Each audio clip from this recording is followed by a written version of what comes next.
There are more than 100 European Union laws that govern pillows. Almost 500 EU laws cover towels. More than 65 EU laws deal with bathrooms. A mere 31 EU laws cover toothbrushes, while close to 50 govern toothpaste, and more than 170 deal with mirrors. And that is all just the tip of the iceberg when it comes to the superstate's radical lawmaking. Yet, the people of Europe have no clue what those laws say, how they were made, by whom, or even for what purpose. More importantly, perhaps, they have no way of getting rid of the laws or those who usurp the power to make them. But now, thanks to the British Brexit referendum coming up on June 23, the British people have what may be a once-in-a-lifetime opportunity to secede from the out-of-control superstate that has taken over their lives. And the new film Brexit, the movie, which highlighted the dizzying array of EU laws listed here, may be the best resource yet for explaining the necessity of restoring Britain's independence. Best of all, it is available for free. In a little more than an hour, the hard-hitting documentary gives a thorough overview of the many dangers posed by the EU. One commentator interviewed in the film compares EU membership with being shackled to a rotting corpse. The analogy is fitting in more ways than one. Another source interviewed in the film says, the EU is turning into a dictatorship, and this is not overstating it. And indeed, the movie makes a powerful case that a dangerous dictatorship is exactly what the EU is becoming.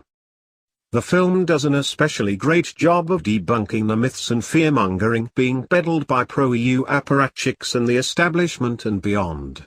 A brief tour through Switzerland, which is by far Europe's most successful nation on every metric yet has fiercely resisted pressure to join the EU, drives the point home perfectly.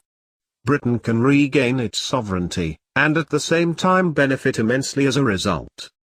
This is the most important voting decision that any of us is going to make in our lifetime, says James Tlingpole, a hilariously witty British journalist, in the film. With general elections it doesn't really matter who you vote for, Conservative or Labour, because you know that in 4 years' time you can change your mind. This time, you can't change your mind. Numerous other entertaining and knowledgeable experts, journalists, economists, politicians, authors, and EU critics interviewed for the film explain why the people of Britain must seize the chance to regain their independence and their liberties. The documentary does a great job exposing the sinister underside of EU policy making. It happens completely outside of public scrutiny, and is essentially impossible for citizens to stop. Among other clever strategies for illustrating that, the filmmakers show people on the street photographs of top EU bosses. "Do you recognize this man?" they ask. Of course, nobody does. Other questions include honors asking passers-by whether they know the difference between the European Council, the Council of Europe, and the Council of the European Union. Obviously, the response from everyone is confusion at best. Essentially, the EU is an impenetrable morass of out-of-control bureaucracy. It is also a monster at odds with the fundamental principles of liberty and Western civilization. And the film makes that abundantly clear in a funny, entertaining, and powerful way. Even British lawmakers interviewed in the film admit they do not understand how the EU system works. One parliamentarian, David Davis, compares the EU's bureaucracy to a priesthood that knows how it all works.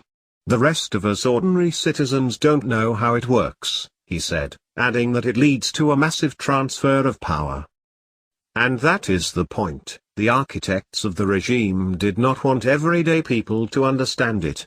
As journalist and author Janet Daly explains in the film, it was devised so that the great mass of the people could not control government, ever again.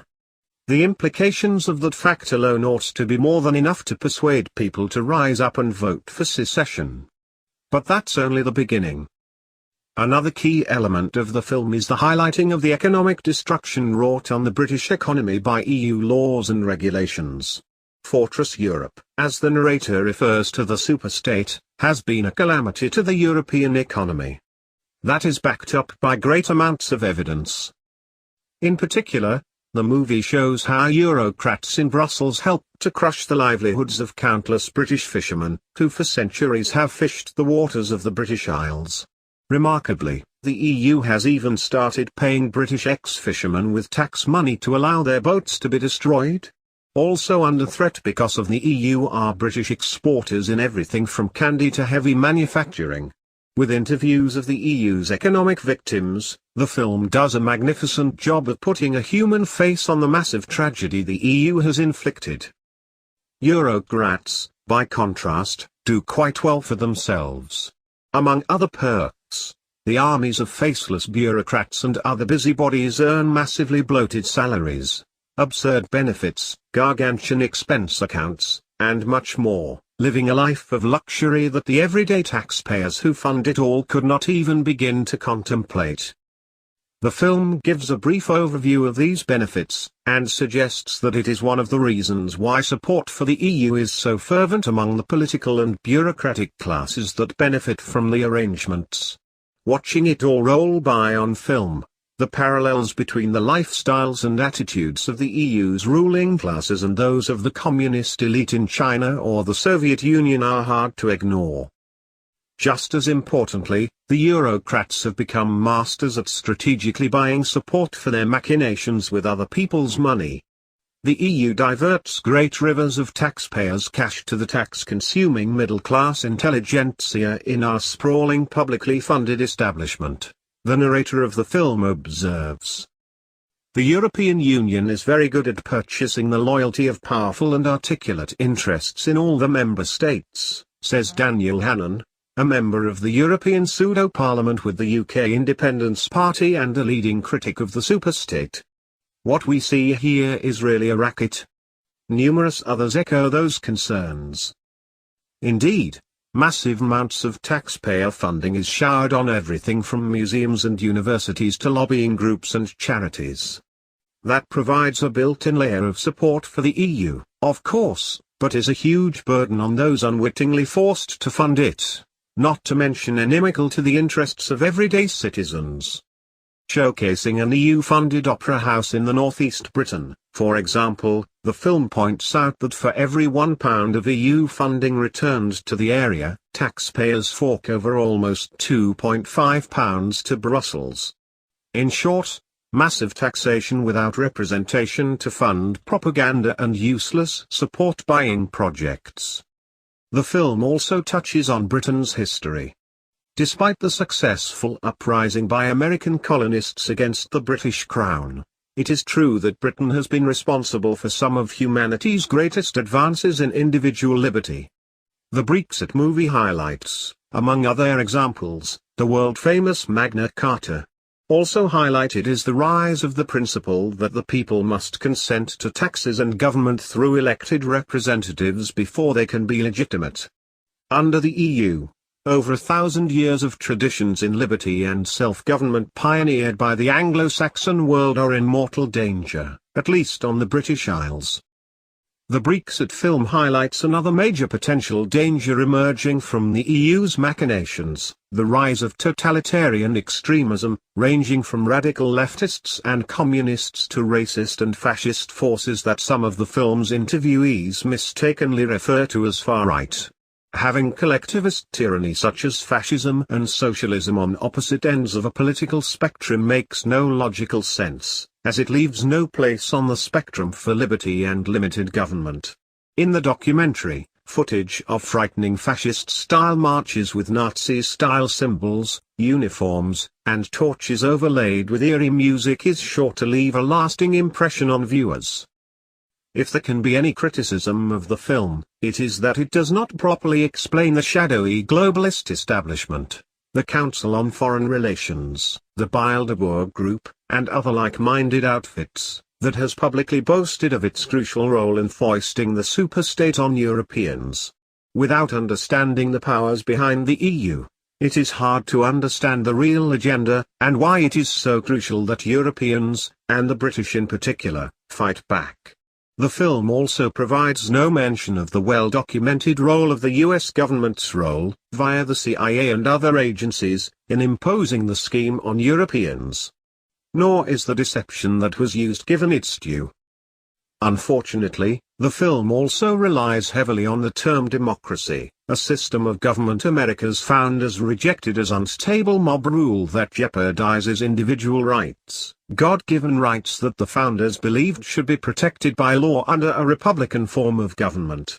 The film could have instead used better terminology to describe what is really at stake: self-government, democratic accountability, the rule of law, decentralized power, individual liberty, and so on. The movie also leaves out some of the more terrifying anti-democratic elements of the EU, including its ongoing efforts to build itself a military loyal only to Brussels that would enforce its decrees, beyond the control of the people. Such a force would be an extreme danger, yet the EU's efforts to usurp control of Britain's armed forces is not addressed. Still, despite those failings, the film does a masterful job of showing Britons and other Europeans why they must urgently and decisively reject the EU, at least if they hope to retain any semblance of liberty, nationhood, self-government, and prosperity. After seeing the devastating indictment of the EU, it is hard to imagine any argument that could persuade any logical person, who did not hate freedom and prosperity, that Britain should remain shackled to the totalitarian superstate. That means the film successfully accomplishes what its makers and funders set out to do: truthfully expose the EU in an entertaining, easy-to-understand way, such that the people of Britain will realize the necessity of secession. The film is a must-see for every European, whether they live in the United Kingdom or not. If enough Europeans see it, the EU will almost certainly collapse amid a public uprising. There is not enough tax-funded propaganda in the world that could prop up the autocratic superstate in the face of the truth so eloquently showcased in the film. As the Obama administration and establishment Republicans in Congress attempt to shackle Americans to the EU superstate via the Transatlantic Trade and Investment Partnership, TTIP, even the people of the United States should see it. The film would be an excellent warning of why America should avoid like the plague any entangling alliances with the regime in Brussels. In short, Brexit, the movie could be a very valuable tool for throwing a monkey wrench into the globalist agenda. And it's available for free on the internet.